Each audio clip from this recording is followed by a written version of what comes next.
James Harrison going to the Patriots actually kind of works in our favor, especially if Belichick brings him in for the purpose of trying to learn the Steelers playbook. And let me tell you why. Because naturally, defenses are on the attack as offenses are on the attack. When we blitz, we're attacking you. We want to go and get your quarterback to get the ball out of your hands. If you now get a playbook of somebody, what you're going to try to do is outsmart them and outcoach them. If you overthink, you're going to outcoach yourself. We've seen this several times over with several coaches in the NFL. Belichick is already a defensive genius. He doesn't have to overthink. But if you're bringing in James Harrison with the purpose of saying, all right, now I know your playbook, so if you're going to run this formation, if you come out of this formation, if I see this certain look as my phone goes off, all this other stuff, if you go in with the mentality of we're going to try to counter every single play that you have in your playbook, you're going to lose. Because if you come out saying, all right, they're going to run the wheel when they come trips bunch from the right side and they send somebody in motion. If you think that's what the play is, what happens when I actually run a halfback draw? You weren't prepared for that. What you're going in is you're going to see the playbook that James Harrison has to play telephone off the top of his head. Although he has been with the Steelers for several years over, he's telling you with his mind. He's not seeing the physical playbook in his hand. He has to tell you based off memory. We could easily be running different plays. For example, when Big Ben goes no huddle, that's him calling his own shots. Of course, he got Todd Haley in his ear as well. But that's calling his own shots based on the defense that you put out there. If you're going by the playbook, your defense, it has to adjust to our offense. If we set up the offense, you don't have any idea how to set up your defense yet. We've got you beat. What you Steelers fans got to get through your mind is, although James Harrison is gone, it doesn't change anything about our team. Like I said in the last video, we are the number 4th ranked defense. We are top 5 in our damn offense. It does not matter the fact that he's gone. He only played 40 snaps.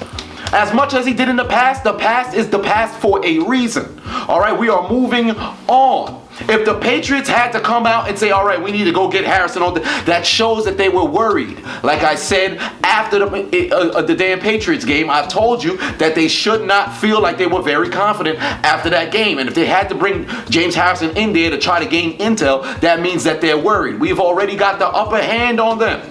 All right, they may have left with the W. They may have won the war, but they lost the battle. You've got to understand this works in our favor because they're going to go into the game banking on James Harrison actually being able to help them out defensively to learn the new offensive scheme that we were running with the no huddle that we haven't ran against them actually ever against them. And when we started going no huddle, we were moving the ball. Defensively, when we played man, they're banking on the fact that, oh, how did they do this? Okay, if Gronk was the only person who was able to win, how can we make Cooks win? How can we make Hogan win? How can we make Amendola win? How do we get James White to win here? How do we get Lewis to win here? They're banking on the fact that he can spill all the beans, but what he doesn't understand is that everybody in this league are professionals. So we will have a counter prepared for those guys. Okay? But the way that I see it is, especially if they're thinking about the Steelers at this point, what does that mean? They're overlooking their divisional opponent, whoever the hell that person is. We may be overthinking as fans saying, all right, maybe this is what happened. Maybe this is what happened. You see the math equations flying all over our head. It may be not as deep as we think it is. Regardless of what it is, we have to worry about us. It doesn't matter. He's gone. He's gone. That's it. He may be reposting all this other stuff on Instagram. Oh, Snoop Dogg is saying this. Mark Wahlberg is saying this. Smiling with Tom Brady. I could care less. The end of the day, we are 12-3 going against Cleveland.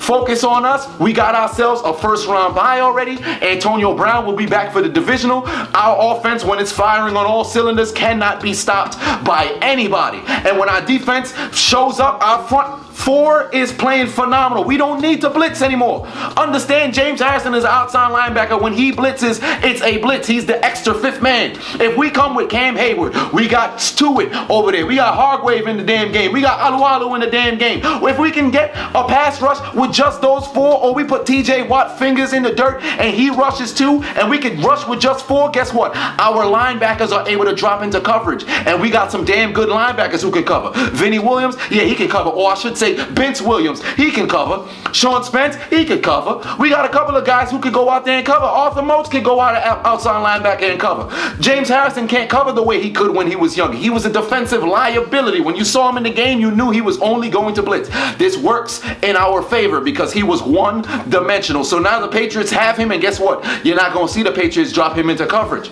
He's only going there to blitz. The man is one-dimensional. We know his game. He knows our game. But understand, like I said before, when he's trying to get into the damn blitzing, trying to get into the backfield, Villanueva got him figured out. We know him inside and out, just like he knows us. All right? So you can't just go over there thinking, oh, because you know us, that we don't know you.